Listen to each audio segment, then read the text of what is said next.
अब हम लोग बात करेंगे पिगमेंट्स के बारे में। कौन कौन से पिगमेंट्स फोटोसिंथेसिस में इन्वॉल्व हैं। तो सबसे पहले हम लोग जानेंगे कि आखिर हम पिगमेंट्स किसको कहेंगे। तो पिगमेंट्स क्या है? मॉलिक्यूल्स, ऐसे मॉलिक्यूल्स जो कि गुड अब्जॉर्बर ऑफ लाइट हैं।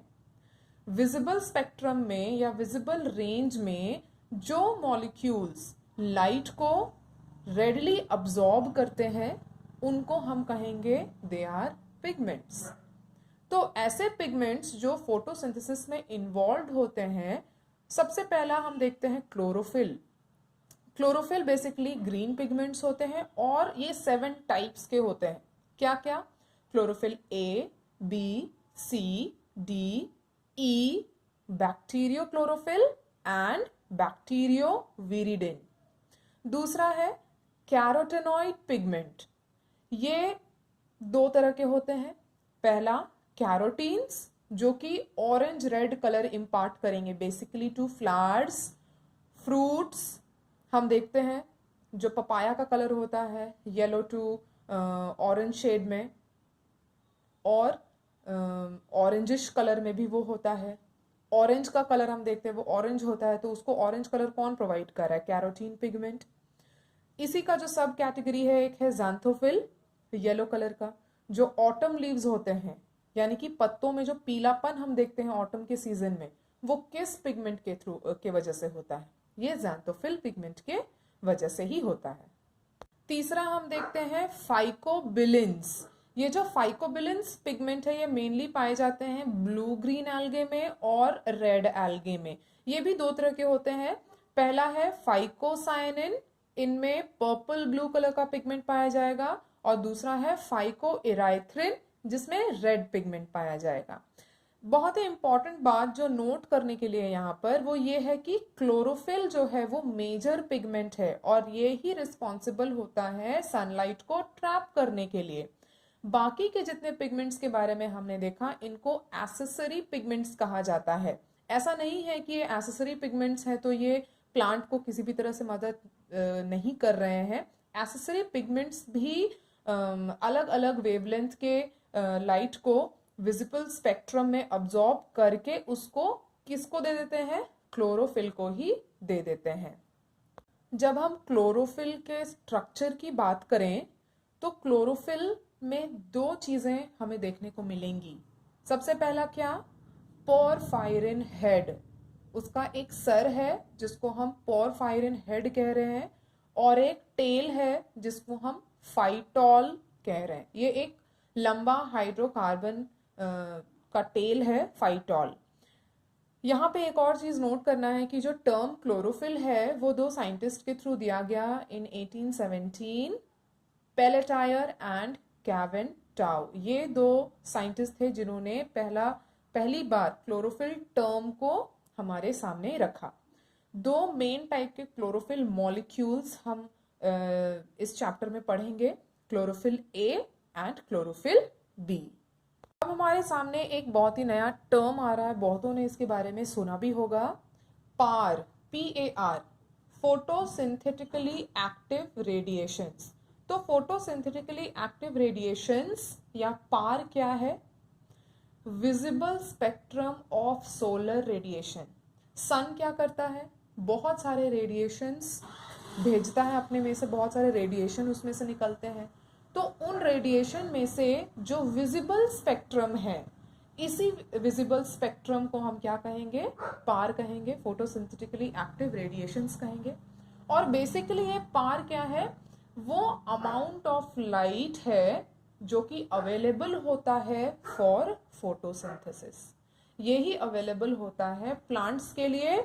इसी के अवेलेबिलिटी में या इसी के प्रेजेंस में प्लांट्स क्या करेंगे? फोटोसिंथेसिस का प्रोसेस करेंगे। अब हम बात करते हैं अब्जॉर्प्शन स्पेक्ट्रम के बारे में। अब्जॉर्प्शन स्पेक्ट्रम क्या है?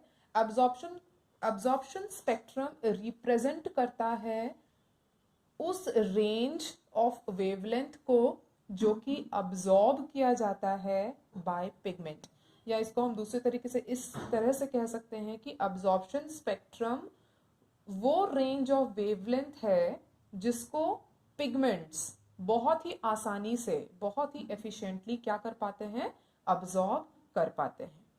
अब्जॉर्प्शन स्पेक्ट्रम को हम स्टडी कर सकते हैं, एक खास इसका एक उपकरण है जिसको हम कहते हैं स्पेक्ट्रोफोटोमीटर। अब क्लोरोफिल ए और क्लोरोफिल बी ये क्या करता है, अब्जॉर्ब करता है basically violet light, blue light और रेड लाइट को। ये तीन लाइट को वो अब्जॉर्ब करता है और रिफ्लेक्ट करता है ग्रीन कलर या ग्रीन लाइट। तो जो हम देख रहे हैं वो क्या है, हमें तो ग्रीन कलर दिखाई दे रहा है, यानी कि वो तीन लाइट को अब्जॉर्ब कर रहा है, वॉयलेट, ब्लू एंड रेड, और रिफ्लेक्ट कर रहा है ग्रीन कलर जो कि हमें दिखाई देता है। और वहीं जब हम कैरोटेनॉइड्स की बात करते हैं तो कैरोटेनॉइड्स अब्जॉर्ब करता है ब्लू और ग्रीन लाइट और रिफ्लेक्ट करता है ऑरेंज एंड येलो लाइट। हमने एब्जॉर्प्शन स्पेक्ट्रम के बारे में तो जान लिया कि वो क्या है। अब हम बात करेंगे एक्शन स्पेक्ट्रम के बारे में। तो एक्शन स्पेक्ट्रम हमें क्या बताता है, एक्शन स्पेक्ट्रम हमें बताता है कि मैक्सिमम फोटोसिंथेसिस होता है किस लाइट के प्रेजेंस में या किस रीजन में, ब्लू और रेड रीजन में। जब हम विजिबल स्पेक्ट्रम की बात करते हैं तो हम क्या देखते हैं कि मैक्सिमम फोटोसिंथेसिस कहाँ पे होगा, ब्लू और रेड रीजन में। एक साइंटिस्ट है एंगलमैन नाम के, इन्होंने एक्सपेरिमेंट किया और फोटोसिंथेसिस के रेट को मेजर किया। उन्होंने यूज किया ग्रीन एल्गे को और अलग अलग वेवलेंथ में एक्सपोज किया उस ग्रीन एल्गे को। मतलब उन्होंने देखा कि किस लाइट में ऑक्सीजन कितने मात्रा में प्रोड्यूस हो रहा है। तो जिस रीजन में ऑक्सीजन ज्यादा रिलीज होगा यानी कि उस रीजन में फोटोसिंथेसिस ज्यादा हो रहा है, और जिस रीजन में ऑक्सीजन कम रिलीज होगा उस रीजन में फोटोसिंथेसिस कम हो रहा है। यानी कि एंगलमैन के एक्सपेरिमेंट के थ्रू हम क्या जान पा रहे हैं कि ग्रीन एल्गे क्या कर रहा है, मैक्सिमम ऑक्सीजन रिलीज कर रहा है ब्लू और रेड रीजन में। और ऑक्सीजन क्या है, फोटोसिंथेसिस का बाई प्रोडक्ट है।